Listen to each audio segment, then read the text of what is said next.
Olá,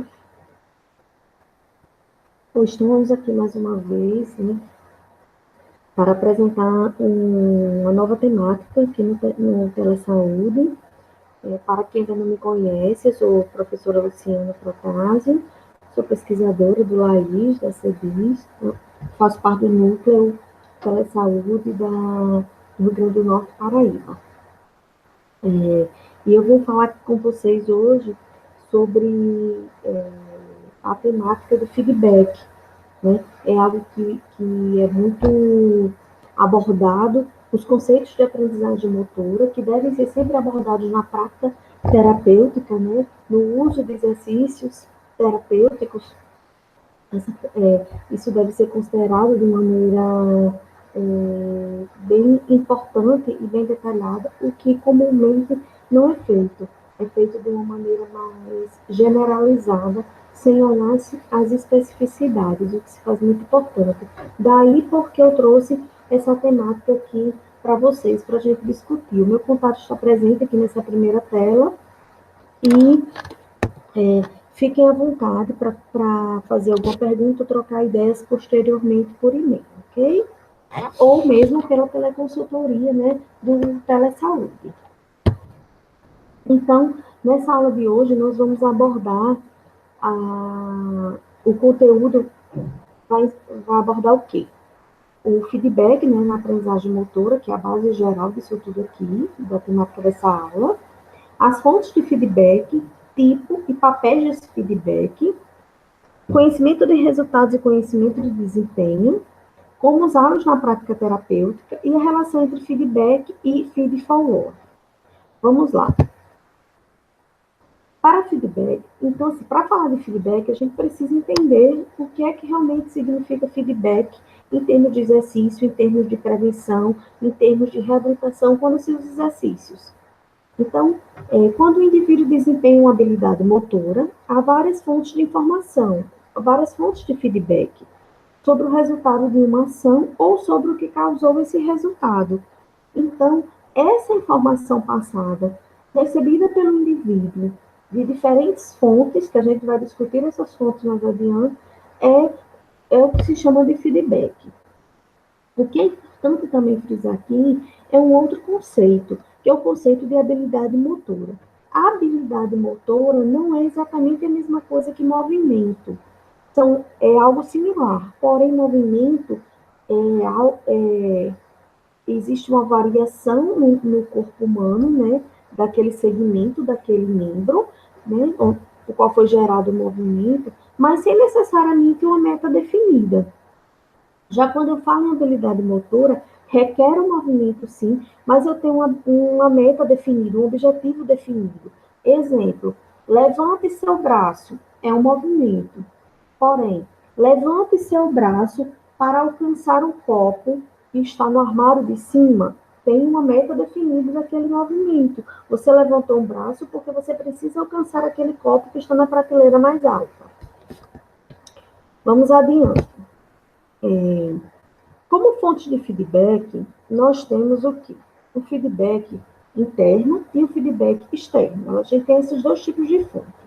O feedback interno é aquele feedback sensorial, disponível durante ou depois do desempenho daquela habilidade motora. É o que nós chamamos de feedback intrínseco à tarefa, um feedback interno do indivíduo. Já a fonte externa, né, de feedback, ela provém de fontes externas durante ou após o desempenho daquela habilidade motora, e é o que chamamos de feedback extrínseco à tarefa ou feedback aumentado. Desculpa aqui que esse N ficou errado, tá na escrita. Então, nesse esquema aqui, nós temos, eu coloquei aqui de maneira didática para vocês, retirada dessa fonte, né, do McGill, que é um grande autor da aprendizagem motora, sobre as fontes de feedback. Então, nós temos o feedback intrínseco à tarefa, que é o feedback interno do indivíduo, e nós temos a outra fonte, que é o feedback aumentado. O que é o feedback aumentado?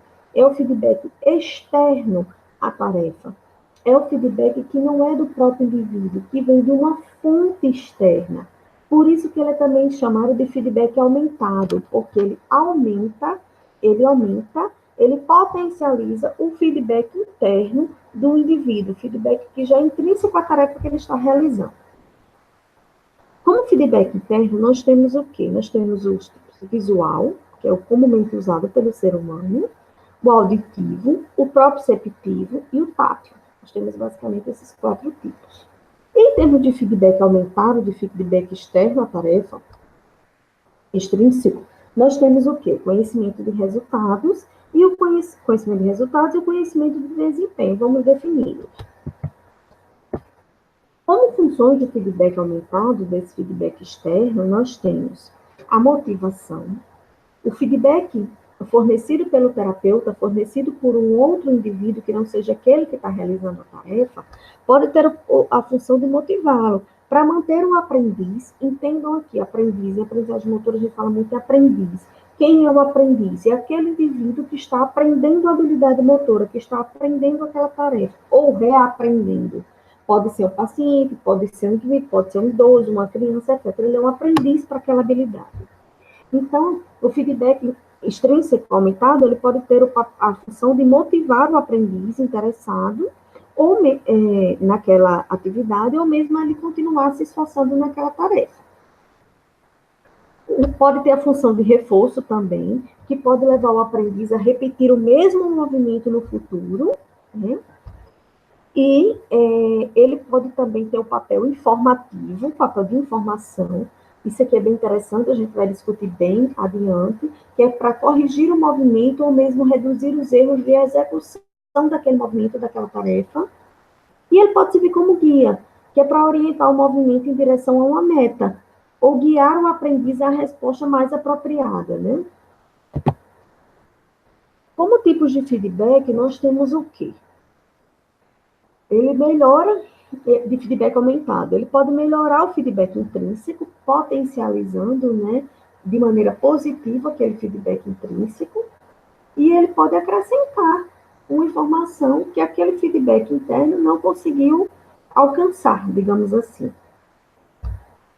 O instante em que o feedback é fornecido também se faz como algo importante. Porque, para alguns indivíduos, ou para algumas habilidades, ou considerando todas essas condições, pode ser melhor ele receber o feedback aumentado de maneira concomitante à tarefa que ele está desempenhando, ou seja, simultânea à tarefa enquanto ele desempenha a tarefa, ou para outros indivíduos, ou para outros tipos de habilidades, pode ser mais interessante ele receber esse feedback aumentado de maneira terminal, ou seja, quando ele executou toda aquela tarefa, quando ele executou toda aquela habilidade, quando ele acabou aquela repetição, que normalmente se faz algumas repetições, é que ele recebe esse feedback. Nesse caso, aí ele é chamado de feedback aumentado terminal, porque é quando terminou a habilidade, ou a repetição. Como conhecimento de resultado e de desempenho, como é que a gente define? Né? Como é que ele é definido nos estudos? O conhecimento de resultado, que é o CR, ele é definido como sendo a informação que é apresentada externamente sobre o resultado do desempenho de uma habilidade, ou seja, sobre o resultado do desempenho, não é sobre o desempenho em si. É sobre o resultado do desempenho de uma habilidade ou tarefa, ou sobre a obtenção da meta. Alcançou ou não alcançou a meta que foi objetivada inicialmente. E conhecimento de desempenho é a informação sobre as características do movimento, responsáveis pelo resultado do desempenho. Desculpa. Vou exemplificar. Você solicita que o indivíduo ele realize o movimento de, ele estando de pé, ele precisa levantar um bastão à frente, levantando seus braços com cotovelos estendidos, segurando o bastão, até ele alcançar a meta de deixar esses membros superiores com o bastão totalmente alinhado com a sua postura, com o seu corpo. Como conhecimento de resultado, o que é que eu forneceria para ele? Joãozinho, você pediu para ele executar a habilidade, né? Aí você diz assim para ele, Joãozinho, você alcançou sua meta, seu objetivo. Você conseguiu elevar o bastão até seus membros superiores ficarem completamente alinhados com o seu corpo, sem perder o equilíbrio. Ou então, Joãozinho, sim, você alcançou sua meta. Ok, conhecimento de resultado. Já o conhecimento de desempenho seria o quê? Joãozinho, enquanto você levantava o bastão, você desequilibrou um pouco mais para a direita do que para a esquerda. Porém, você conseguiu se realinhar, alcançando, né, levantando o bastão até em cima e alinhando seus membros superiores com todo o corpo, alcançando um equilíbrio satisfatório. Então, você falou do desempenho dele, que ele se desestabilizou mais para o lado direito do que para o lado esquerdo, mas ele conseguiu se realinhar.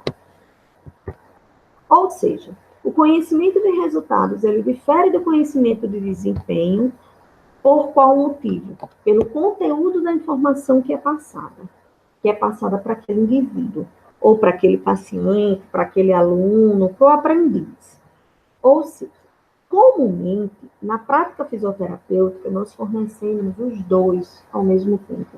O conhecimento de resultado e o conhecimento de desempenho. Na hora que a gente diz assim, sim, você acertou, sim, você, ou não, você errou, por isso e por aquilo, porque não alinhou o corpo direito, porque não levantou o braço de maneira adequada, porque não chegou até o final do percurso. Então, estou oferecendo os dois tipos de feedback aí, conhecimento de resultado e conhecimento de desempenho. Não necessariamente isso é problema. Eu preciso avaliar naquele aprendiz, naquele paciente, naquele aluno, naquele indivíduo, aquele idoso ou criança, se ele precisaria realmente dos dois tipos de feedback. Ele precisaria de conhecimento de resultado ou conhecimento de desempenho. Ou mesmo se ele tem condições de absorver os dois. Então, como papéis de feedback aumentado, tem-se a facilitação da obtenção da meta da habilidade, né? A ideia é que a gente facilite que aquele indivíduo alcance a habilidade dele, a meta dele.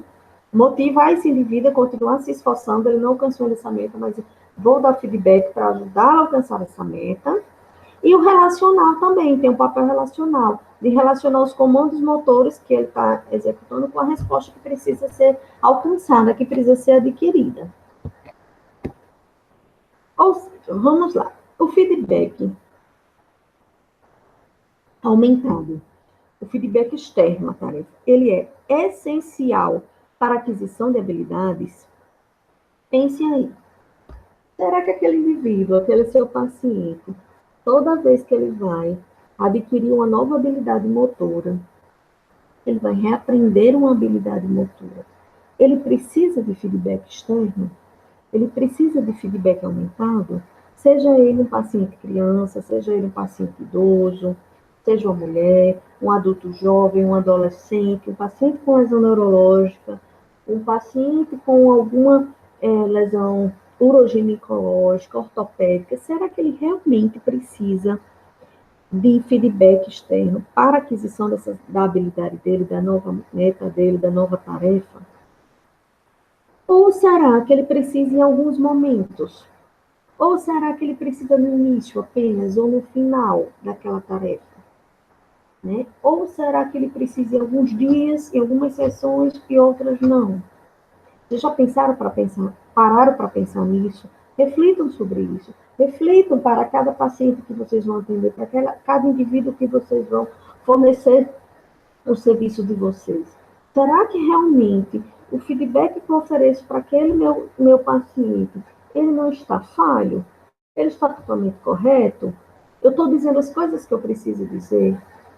Será que eu sempre preciso? Ele é essencial, né, para o indivíduo? E aí nós temos que a resposta é nem sim, nem não. Ele é essencial? Nem sim, nem não. Então, nós temos várias respostas para isso aí. Várias respostas dependendo das condições do indivíduo. Então, vamos ver. A primeira resposta é: o feedback externo, o feedback aumentado, ele como fundamental. Ele pode ser fundamental para aquele indivíduo, para aquela tarefa. Por quê? A pessoa, ela pode não estar apta a usar o seu feedback interno, devido a algumas situações, como, por exemplo, ela pode não dispor desse feedback interno. Exemplo, um dos tipos de feedback interno é a visão, é um dos mais usados. Porém, o indivíduo ele pode ser deficiente visual, ele não tem a capacidade de enxergar. Ou seja, ele não tem como usar esse tipo de feedback interno. Ele pode usar os outros tipos de feedback interno, proprioceptivo, auditivo, tátil. Esse ele não tem como. Então, talvez aí o feedback aumentado, o feedback externo, seja fundamental, porque ele não consegue dispor do seu feedback interno ou não consegue dispor de alguns deles.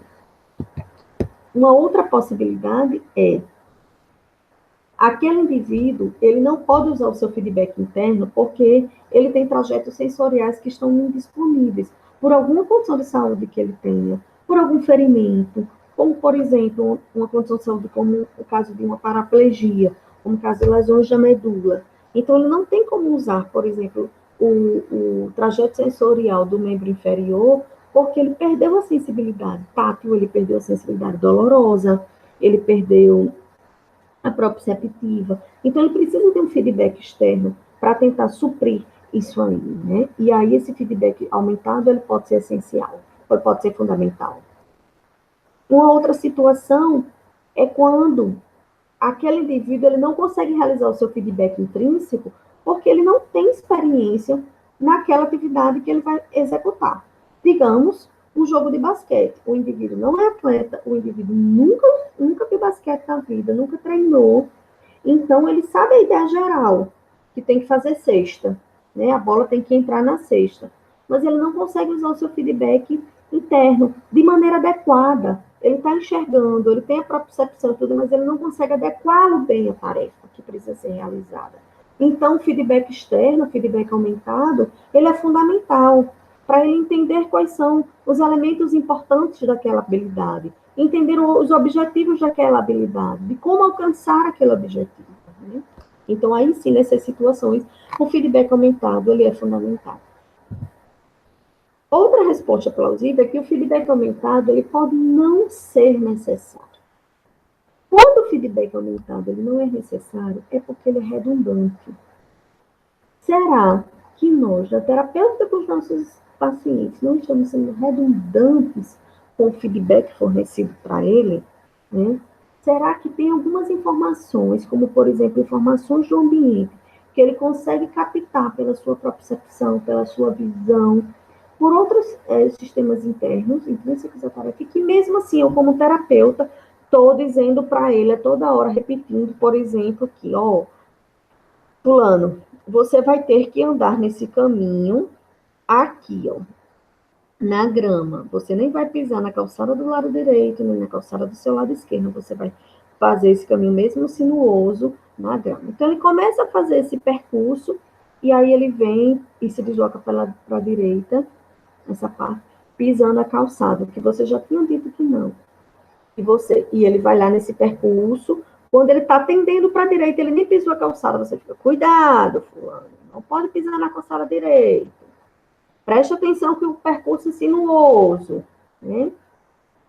Vamos lá, mais rápido, mais devagar para não pisar no lado direito, o senhor está com essa tendência. Então, a gente fica informando essas situações, quando, na verdade, esse paciente, ele não tem déficit cognitivo, ele tem visão adequada, ele tem propriocepção, talvez o equilíbrio apenas que não esteja bom. E mais aí, ele tem condições de absorver essas informações do ambiente com o seu feedback intrínseco, sem precisar desse feedback externo. Ou seja, o feedback aumentado que está sendo fornecido está sendo redundante para ele. Como, por exemplo, num jogo de boliche, onde as pessoas têm o seu feedback intrínseco próprio para ser usado, a visão dele está adequada, ele está vendo os pinos, a posição dos pinos, ele está sentindo o peso da bola, porque ele tem sensibilidade adequada, e o professor, né, talvez esteja ali do lado. Segura a bola com a mão direita, segura a bola com a mão esquerda. Né? A bola está pesada, bota mais força, bota menos força. Quando muitas dessas informações, se não até todas, ele teria condições de absorver pelo seu feedback intrínseco. Né? Então, tenhamos cuidado. Quando esse feedback aumentado, ele pode não ser necessário. Porque se ele não for necessário e a gente está fornecendo demais, nós estamos gerando uma redundância para esse indivíduo. E isso não vai ser bom para ele. A terceira resposta seria o feedback aumentado, quando ele pode melhorar. Qual a ideia aí? O indivíduo está realizando determinada tarefa. Digamos, sentar e levantar, sentar e levantar. Ele está realizando e ele tem capacidade dessa aprendizagem, ele está aprendendo, sem a necessidade de um feedback aumentado. Então, para ele, o feedback não teria uma necessidade a priori, ele está conseguindo aprender. Porém, você, como terapeuta, decidiu fornecer os feedback para ele, em alguns momentos, em algumas repetições, em algumas situações daquela tarefa. Com que finalidade? Para que essa aprendizagem ela aconteça de maneira mais rápida, que ele aprenda a sentar e levantar mais rápido do que ele vinha executando, ou mesmo que ele consegue sentar e levantar, mas você quer uma qualidade melhor desse movimento, por exemplo. Então, você está aperfeiçoando a prática. Então, o efeito aí seria do feedback para melhorar, e não porque ele fosse redundante, como a situação anterior. Então, seria para melhorar a qualidade dessa aprendizagem, para que o indivíduo ele chegue num nível mais alto dessa tarefa, que for sentar e levantar, executada de uma maneira melhor, de uma maneira mais alinhada, de uma maneira mais adequada, com esforço menor, em tempo menor, né? Com uma qualidade melhor desse movimento, né? Aí vocês têm que analisar cada caso e com a fase da aprendizagem, para ver se, por exemplo, ele não seria redundante, como a situação anterior, ou seria só a tentativa de melhorar essa habilidade, né? Professora, como é que eu sei disso? Considerando a condição do paciente, considerando já o nível de prática não, que ele tem nessa tarefa, nessa habilidade, né? E se realmente eu consigo melhorar, né, a informação para ele. A quarta possibilidade última de resposta para aquela pergunta que fizemos anteriormente, que é se o feedback aumentado é essencial para a aquisição de habilidades, a quarta resposta é: o feedback aumentado pode dificultar ou piorar a aprendizagem. Então, o que é que isso significa? Que pode acontecer uma dependência do feedback, né?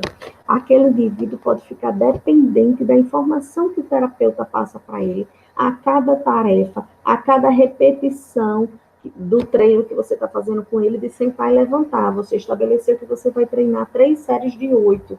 A cada repetição, você está dizendo para ele como sentar, como levantar. Se ele conseguiu sentar ou levantar de maneira adequada, não. Você tem que ser mais rápido, você tem que ser mais devagar. Você tem que alinhar mais o corpo para frente, ou para trás, ou para a direita, ou para a esquerda. Então, o indivíduo, o paciente, começa a ter uma dependência desse feedback que vem do terapeuta. Outro exemplo, você diz, fulano, segura o copo e traga em direção à boca. Ele executou. Aí, quando e cada vez que ele vai tentando, você vai repetindo essa informação. Ele fica dependente dessa informação sua. Às vezes, antes mesmo de começar a repetição da tarefa, a tentativa, ele já está esperando o seu feedback, porque ele já sabe que você dá esse feedback sempre. Quando você não fornece o feedback, você não fala nada para ele, ou não demonstra nada, dependendo de como você forneceu esse feedback, o que acontece? O desempenho dele cai. Ele pode até conseguir executar a tarefa, mas com desempenho pior. Então, ele tem um resultado semelhante, como se nunca o feedback dele tivesse sido usado, porque ele deixou de usar o seu feedback intrínseco, e ele passou a usar praticamente o feedback externo fornecido, o feedback aumentado fornecido pelo terapeuta. Então, situações que o feedback pode aumentar ou piorar a aprendizagem é quando o feedback é concomitante com o desempenho, né? Simultâneo ao desempenho, cada vez que ele vai desempenhando, né? Ele vai desempenhando a habilidade, você vai dizendo. Quando o feedback terminar após cada tentativa, ou seja, cada vez que ele terminou uma tentativa, você deu o feedback, se sim, se não, ou como for o desempenho dele. É outra situação que pode dificultar ou piorar. E quando o feedback é errôneo, né? Quando a gente diz para ele que ele tinha que sentar e levantar. Porém, ele, quando levantou, ele jogou mais o peso para a perna direita do que para a perna esquerda. E aí ele vai confiar no que você disse, mas você disse a informação errada. De repente você se confundiu como terapeuta e foi o contrário, ele jogou mais para a esquerda do que para a direita, mas ele vai confiar mais em você, no que você disse, do que no próprio feedback interno dele. Até porque o feedback interno dele também pode não estar adequado, dependendo da condição de saúde que ele tenha. E aí o que acontece? Ele vai piorar a aprendizagem dele, porque ele vai jogar agora o peso na perna que você mandou e não era bem aquilo que deveria ser feito. Então, o que é que acontece? Dificulta ou piora a aprendizagem. Isso acontece principalmente com os sujeitos, com os indivíduos aprendizes que estão na fase inicial daquela aprendizagem, os principiantes, da aprendizagem daquela habilidade, né? Porque o indivíduo ele pode ser principiante para a tarefa do sentar e levantar, porque ele está começando a aprender ou reaprender ela agora, mas ela ainda não para uma de rolar na cama, por exemplo, ele não é mais principiante, porque ele já faz isso de maneira autônoma. E aí, olha a importância disso tudo, gente, quando a gente repete muito o feedback. É que o feedback aumentado, ele faz parte da representação de memória que se desenvolve na prática. Ou seja, quando o indivíduo está aprendendo ou reaprendendo uma habilidade, uma tarefa, volto lá, o sentar e levantar, ou mesmo aqui, ó, o segurar o copo e levar à boca, o feedback faz parte do programa motor que ele elabora. Não é só o fato de alcançar o copo, que o músculo ser ativado, fazer a apreensão, levar à boca, que está envolvido no programa motor. É também o feedback que ele usou, o tipo de feedback interno que ele usou, intrínseco à tarefa, e o feedback externo, que é o feedback normalmente do terapeuta. Também tem um feedback, né, que vem dos objetos, do ambiente. E aí, se o terapeuta falou tanto, falou a cada desempenho, falou a cada tentativa dele, ele vai ficar baseado nisso aí. E o programa motor dele vai ser construído dessa forma. Quando ele não tiver mais à disposição dele esse feedback aumentado, o que acontece? Ou ele não o desempenho dele cai, ou mesmo ele não chega mais a executar a tarefa. Então, pensamos nisso, terapeutas, de como usar esse feedback para cada paciente, para cada situação, para cada habilidade dele. O que dizer, né? E aí, com isso, pergunta-se: quando você fornece à pessoa feedback verbal, como você decide o que dizer a essa pessoa? Você está lá treinando, vai treinar com o indivíduo sentar e levantar na cadeira. E você vai dizer para ele, né? O feedback vai ser verbal, vai ser dito, falado. Como você decide o que dizer? Né? Você vai dizer se ele acertou, se ele errou. Você vai dizer se ele levantou de maneira certa, se ele sentou de maneira certa, ou se foi de maneira errada. Você vai falar coisas sobre o equilíbrio, né? Dar informações sobre o equilíbrio, se está adequado, se não está adequado. E aí, o que é que você vai dizer? Você pensa nisso antes de dizer? Se o paciente está cometendo muitos erros naquela habilidade que você está treinando, quantos e quais deles você corrige? Pensem.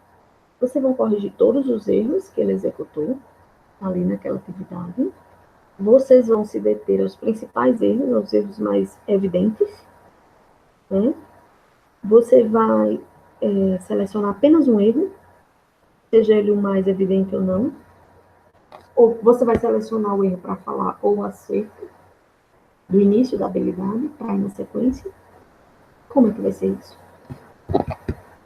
Então, em termos de fisioterapia, nós devemos fornecer a informação adequada ao paciente na prática terapêutica. Né? E a informação adequada não necessariamente é uma informação demasiada em quantidade e em informações passadas, né? Em quantidade de informações passadas. O que é que devemos considerar? As características individuais daquele aprendiz, né? Em termos de personalidade, em termos de motivação, em termos de habilidade para aquela tarefa, de ter tido experiência prévia ou não com aquela tarefa que ele vai executar ou tentar executar. A condição de saúde, isso é base para aquele indivíduo. A condição de saúde dele, ele é dito saudável? Ele é um paciente com lesão neurológica? Ele é um paciente que teve uma lesão ortopédica, um problema no tornozelo? Ele é um paciente que tem dificuldades de aprendizagem cognitivamente falando ou não? Não tem, então tem que pensar nisso. Os déficits gerados naquele indivíduo, se ele está lhe procurando para se reabilitar ou para tratar, mas para prevenir, que déficits ele tem, que déficits ele consegue, que queixas ele tem, que está trazendo repercussão para essa habilidade que vai ser treinada. E os estágios da aprendizagem, a fase de tratamento que ele está. Então, para aquela habilidade que você vai treinar, por exemplo, vai treinar o sentar e o levantar na cadeira, né? Que estágio da aprendizagem? Ele não senta e não levanta de jeito nenhum, então você está ele está na fase inicial da aprendizagem, né? Na fase cognitiva, né? Ou ele já vinha treinando isso há um tempo, ele já está avançando, ele está na fase autônoma da aprendizagem, ainda não é a automática, mas ou autônoma não, desculpa, na fase associativa, ele não é na fase automática, mas ele já está melhorando, né? Diminuindo seus erros, melhorando seu desempenho. E que fase do tratamento dele como um todo ele está, né? Ele está numa fase inicial, ele já está acostumado à reabilitação, ele está acostumado a realizar exercícios terapêuticos, ele está acostumado, se for em termos de prevenção, a executar vários tipos de exercícios, de tarefas diferentes ou não. E aí nós chegamos ao conteúdo do feedback, né? O conteúdo do feedback, nós temos que pensar em termos de o que é que eu vou dizer para aquele indivíduo que está em terapia comigo sobre a habilidade que ele está realizando ou tentando realizar. Eu vou informá-lo sobre os erros que ele está apresentando naquela habilidade, ou eu vou informá-lo sobre os aspectos corretos daquela habilidade. Ou as duas coisas, né? E aí? Então, quando eu informo o indivíduo sobre os erros que ele está cometendo, eu estou fornecendo para ele um feedback aumentado, mas do tipo, um papel mais informativo. Porque talvez ele não tenha conseguido entender os erros que ele está executando ali, ou não tenha conseguido entendê-los de maneira completa, ou não conseguiu entender todos, uns sim, outros não.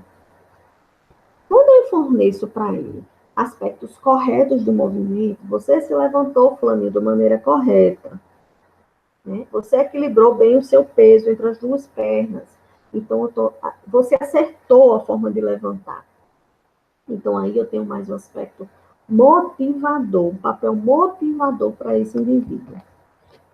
E aí, os estudos mostram que a informação de erro ela é mais eficiente para o aperfeiçoamento dessa habilidade, é mais eficiente para a prática, para a aprendizagem, que eu quero dizer. Então, à medida que eu vou dizendo, eu resolvi treinar com ele, sentar e levantar. E eu estou passando para ele só aspectos corretos, não é que não existam os aspectos errados, mas eu só estou oferecendo feedback dos aspectos corretos, ele está se sentindo muito motivado. Mas será que ele vai tentar readequar, melhorar o seu desempenho, melhorar a forma que ele está fazendo, já que ele fala-se só dos aspectos corretos e ele não está conseguindo entender os aspectos errados que possam estar acontecendo ali, né? Então, é importante pesarmos isso aí, né? Balancear isso aí. Existe uma hipótese de 1980, de Linton Briscoe, que eles, na sua fala, eles sintetizam muito bem essa relação entre aspectos de erros e aspectos corretos do feedback. Então, eles falam assim, focalizar o que está sendo feito corretamente durante o desempenho de uma habilidade, principalmente na etapa inicial da aprendizagem, não é suficiente para produzir uma aprendizagem perfeita. Ou seja, o indivíduo está no início da aprendizagem, ele ainda está errando muito, porque é típico da fase inicial da aprendizagem, a fase cognitiva.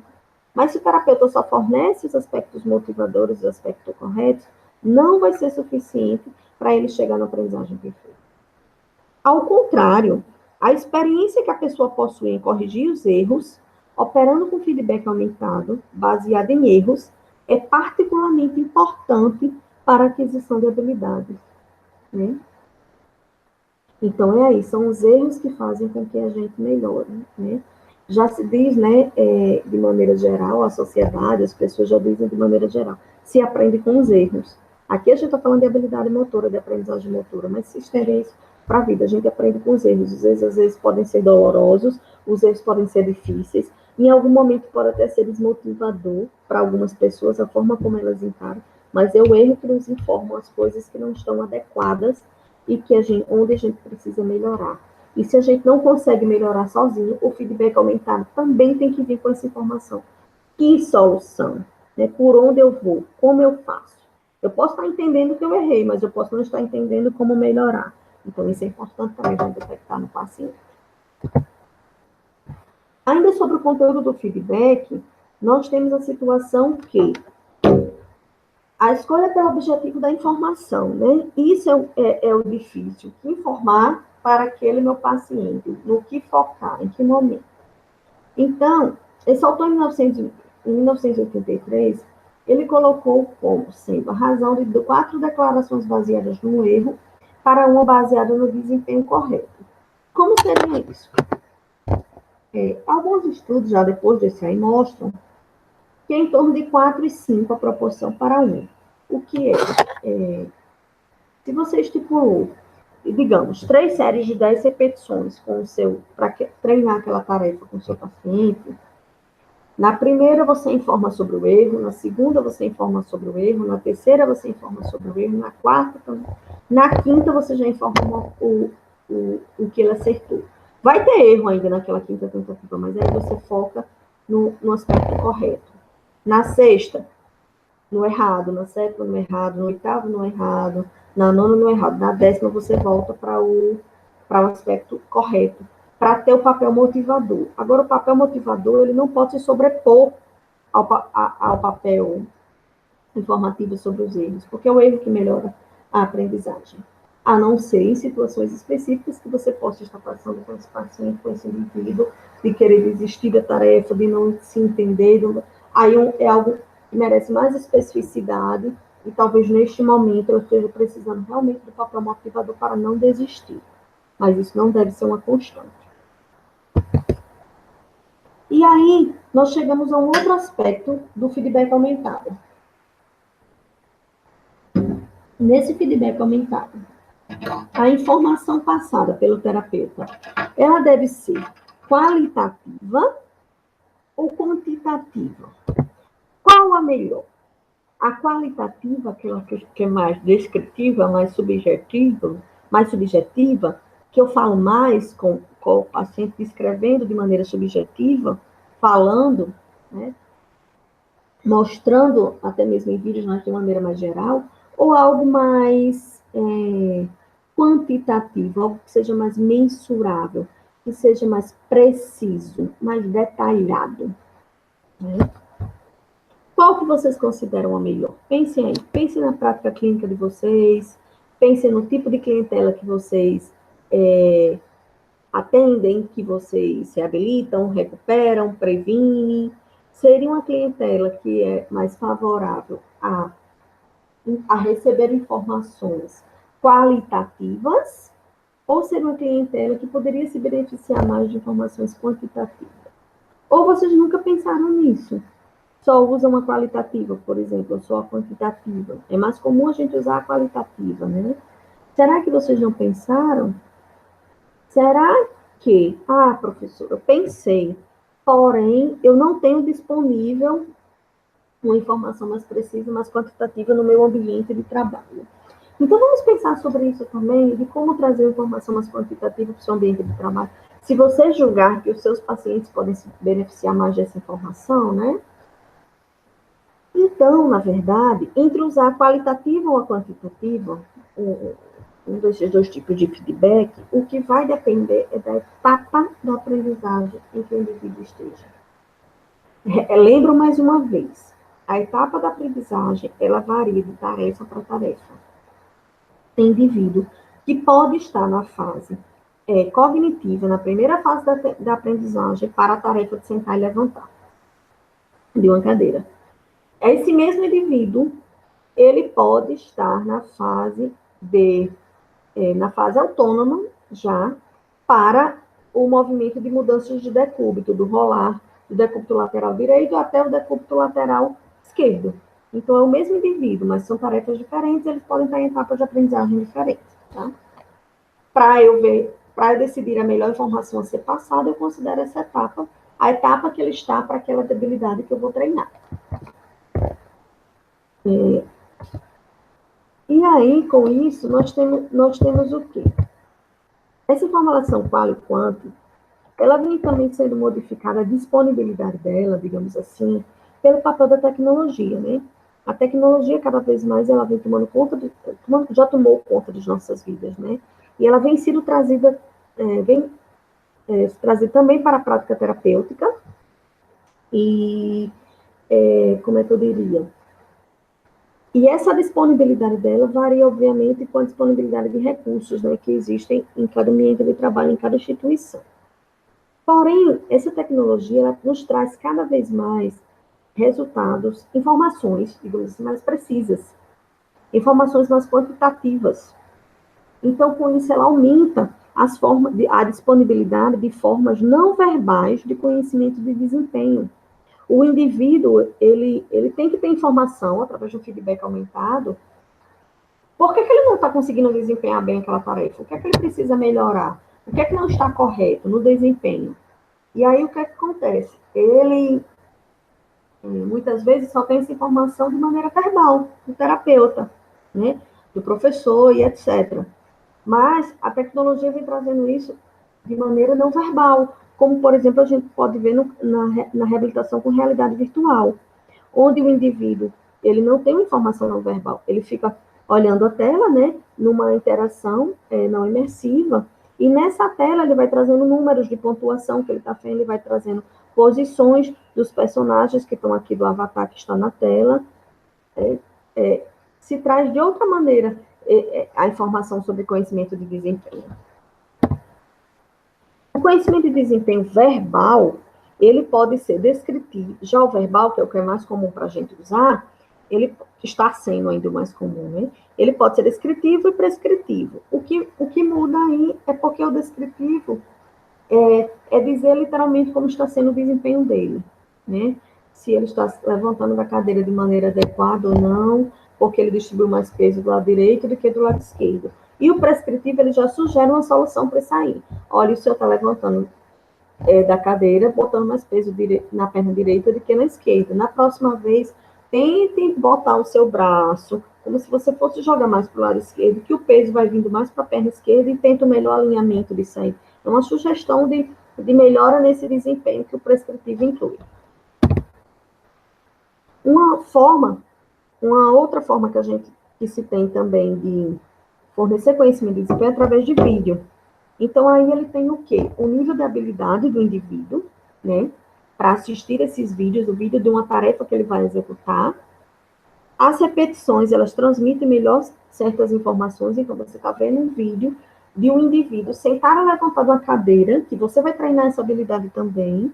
Você pode ver isso de maneira mais lenta, de maneira mais rápida. Quantas vezes você quiser repetir, ficar vendo esse vídeo. Se quiser levar esse vídeo para casa, sair da terapia, sair da unidade básica de saúde, do centro de especialidade, levar esse vídeo para ficar analisando esse movimento de maneira correta, comparando com o seu, né? Isso pode trazer melhoras na aprendizagem e um resultado melhor em alguns aspectos.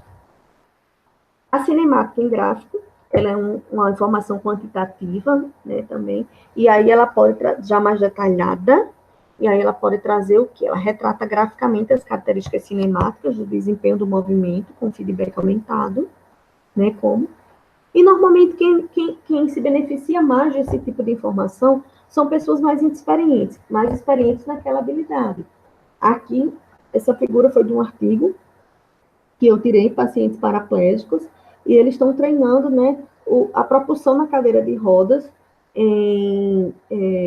numa esteira plana e que tem também um desnível mais aqui na frente.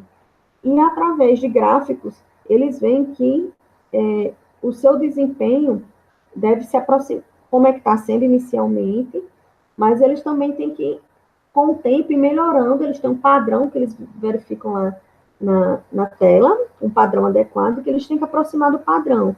Nos seguintes, vocês veem que o movimento, a curva, já está mais próxima. Era isso que ele tinha que alcançar. À medida que as repetições iam acontecendo, eles mesmos iam, através do feedback visual, tentando adequar o seu corpo para melhorar aquela habilidade. Aqui é um outro exemplo que pode ser usado nesse gráficozinho em em que perna, em que membro inferior que ele deve executar mais o peso, a hora de dar a passada à frente, o passo, a hora de botar o peso de um lado para o outro. Mas tem que ser pessoas que também tenham um entendimento melhor disso aqui, do que é um gráfico desse. Às vezes, pessoas, por exemplo, que têm um nível de escolaridade mais baixo, podem ter dificuldade nisso aí. Esse outro gráfico aí já é bem mais detalhado de cinemática, que já consegue ver melhor os movimentos das articulações, as amplitudes de movimento, velocidade, e que pode beneficiar, sim, alguns indivíduos. O biofeedback, ele acontece quando? Ele traz esse conhecimento de desempenho como, né? A utilização de instrumentos para fornecer informações sobre processos fisiológicos envolvidos no desempenho daquela habilidade a ser treinada. A forma mais comum que se usa ainda hoje em dia é o biofeedback eletromiográfico. Ele tende a melhorar a consciência do movimento. Então, exemplo aqui, um paciente estava com dificuldade em movimentos do ombro, então ele fica olhando na tela os gráficos que vão sendo apresentados, que são esses gráficos aqui, que vão sendo apresentados quando ele tenta contrair os músculos do ombro, à medida que vai sendo solicitado o movimento para ele. Então, o terapeuta vai dizer, levanta o braço, e vai ser explicado para ele que à medida que ele conseguir levantar mais o braço, ou mesmo sustentar esse braço, de acordo com o que vai ser solicitado, esses gráficos aqui, eles vão se tornando mais altos, amplitudes vão ser maiores, né? E aí ele sabe que quando as amplitudes ficam menor, quando o gráfico ficou baixinho, é porque ele não executou o movimento de maneira adequada, que ele pode melhorar. Então, pode ser bem interessante isso aí. Uma outra forma de biofeedback que se tem são com os atiradores de rifle. Eles tendem a usar o biofeedback, para sincronizar com as suas batidas de coração. Então, eles disparam, né, o tiro, sincronizado com a batida do seu próprio coração, para que o movimento saia bem preciso. Obviamente, isso tem que ser muito treinado. A importância desse biofeedback na reabilitação, ela é muito interessante, ela traz muitos benefícios, ela melhora a prática, ela melhora o desempenho dos pacientes, e eu vou dar um exemplo aqui para o paciente de doença de Parkinson. Pacientes com Parkinson, eles têm déficit em equilíbrio, eles têm dificuldade na marcha, e eles têm dificuldade em ritmo também, por causa da bradesfesia que é apresentada por eles. Então, aqui o exemplo de uma cruz para poder treinar equilíbrio e passos, não é uma marcha longa, equilíbrio em passos, e para a direita, para a esquerda, frente, digamos, direita, esquerda, frente e trás, associando com cores, pistas visuais, como são usadas para os pacientes de Parkinson. E aí, como biofeedback, o terapeuta está aqui na frente, né, mostrando para eles algumas cores que eles têm que então, à medida que for falado para ele, exemplo, a cor azul ela é levantada num papelzinho aqui na frente dele, vamos o terapeuta aqui na frente, e ele tem que ir para a cor azul. Depois é mostrada verde, ele vai para a cor verde, laranja, e assim vai variando.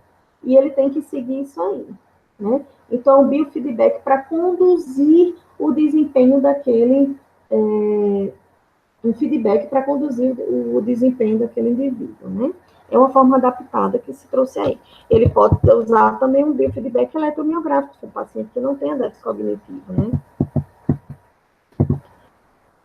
O feedback aumentado, concomitante, aquele que é simultâneo, né, execução da tarefa, ela pode o quê? Ele pode diminuir o feedback intrínseco do indivíduo, porque o feedback aumentado, ele termina sendo mais eficiente, então o indivíduo ele deixa de usar o seu feedback intrínseco, então isso é um ponto a se considerar.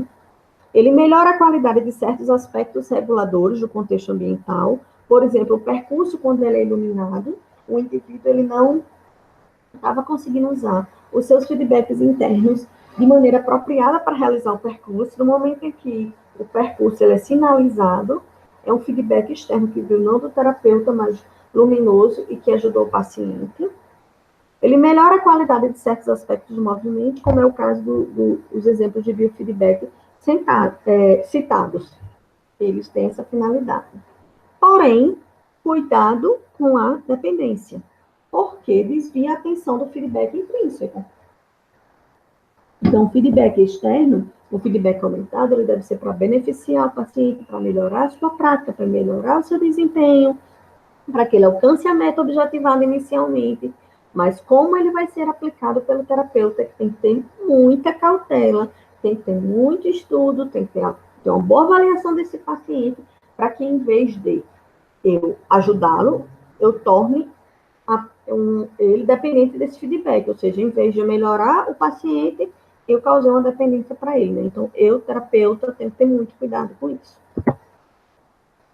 O feedback aumentado terminal, ele é um feedback aumentado aqui como conhecimento de resultados, e eu tenho situações em que eu possa acoplar outras atividades aí para ajudar ou não o paciente, né? Ou dificultar. E aí eu tenho que ficar atento. O que é? Digamos, eu tenho aqui o término da execução de uma habilidade. Então, ele acabou de executar a habilidade de sentar e levantar. Então, aí, em seguida, ele vai receber o feedback aumentado do terapeuta. E depois ele vai tentar, né, de novo essa tarefa. Ele vai repetir essa tarefa de sentar e levantar. Quando, assim, no intervalo entre terminou uma repetição até ele receber o feedback aumentado, é o que se chama de intervalo de atraso do conhecimento de resultado. É como se o conhecimento de resultado tivesse atrasado para poder ser fornecido para ele. É nesse sentido. Quando o terapeuta já forneceu o feedback, eu estou dizendo terapeuta, mas pode ser biofeedback, pode ser uma outra situação de feedback aumentado, até ele começar a tentativa seguinte, é o que a gente chama de intervalo pós-CR, intervalo pós-conhecimento de resultado. Ele já recebeu o conhecimento de resultado, ele vai analisá-lo para poder ir para a tentativa seguinte. Aí, o que é que acontece?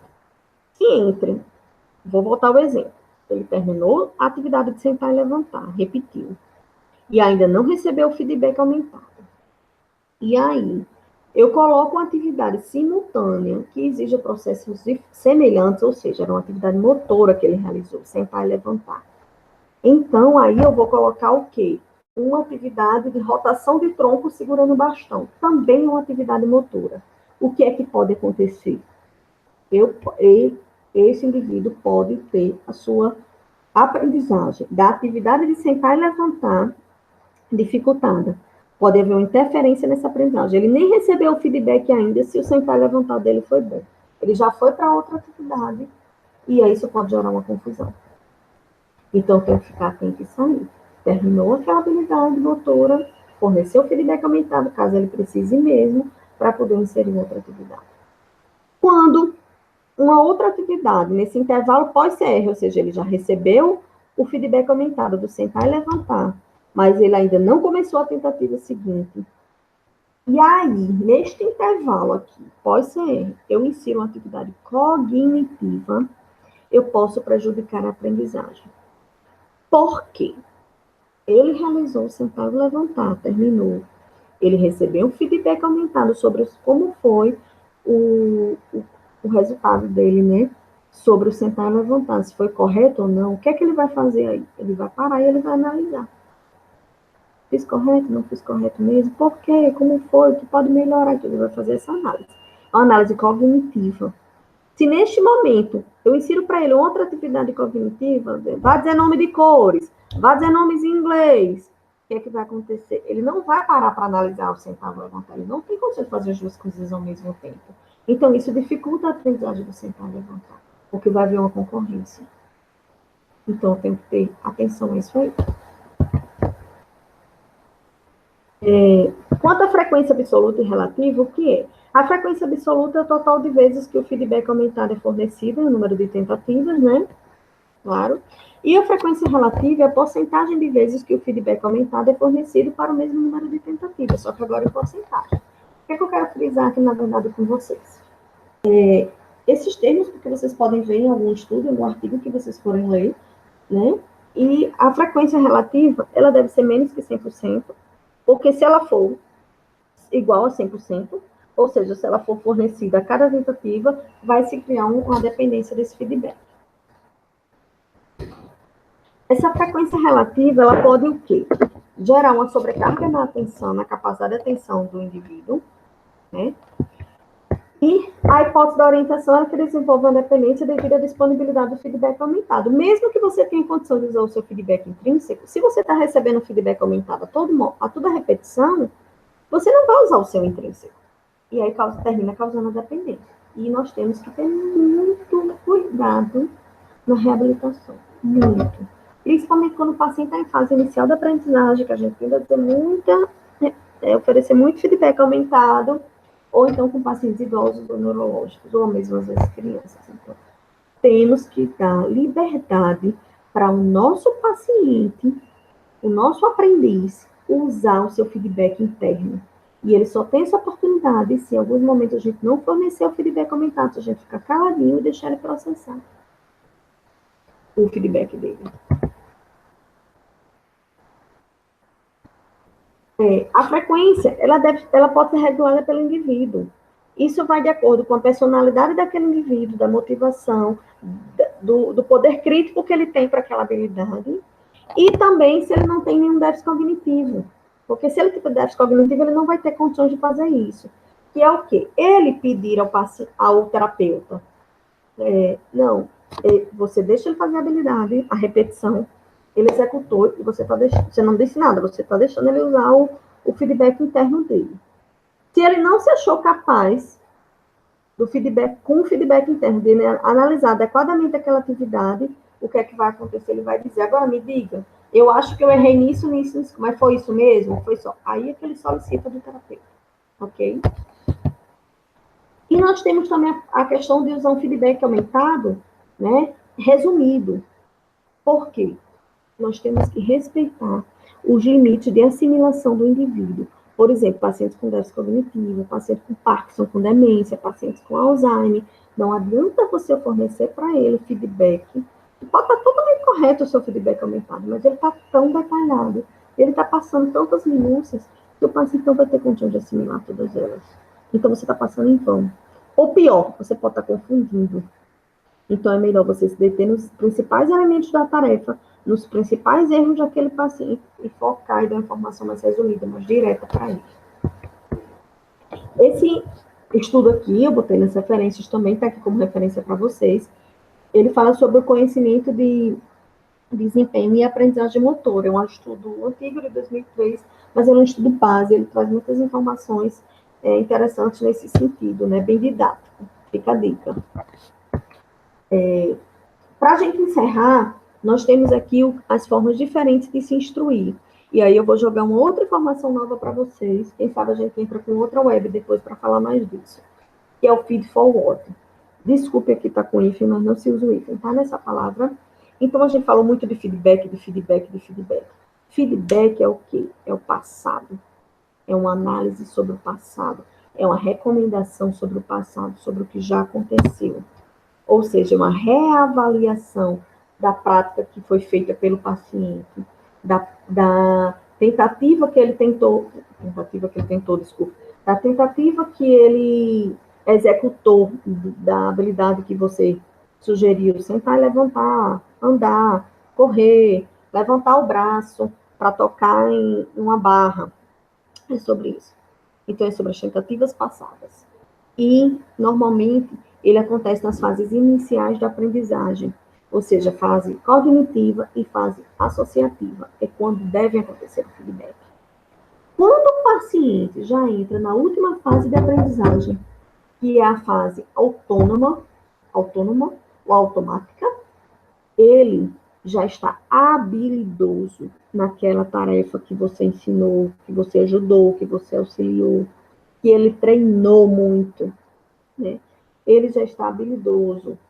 Como pode ser o fato de você estar habilidoso para escrever? Você aprendeu isso quando criança, então você está habilidoso para a escrita. Então, agora você já está na fase automática. Você não usa mais feedback. Você usa feed forward. Você já tem condições de trabalhar sobre antecipação. Ou seja, você está lá escrevendo e a ponta do lápis quebrou. Então, você já sabe que sua letra não vai sair adequada, ou você já tem que mudar o lápis, você não precisa continuar a atividade para perceber aquele erro, né? Então, feed forward, olha para o futuro, para as tentativas seguintes, é quando já se tem autonomia na aprendizagem, ok? E aí, para fechar os conhecimentos, na fase da aprendizagem de maneira geral, nós temos a atenção alta nas fases iniciais de aprendizagem, à medida que a aprendizagem ela vai acontecendo, cognitiva, associativa e autônoma, o nível da atenção diminui, a necessidade dele diminui, a necessidade de feedback diminui, né?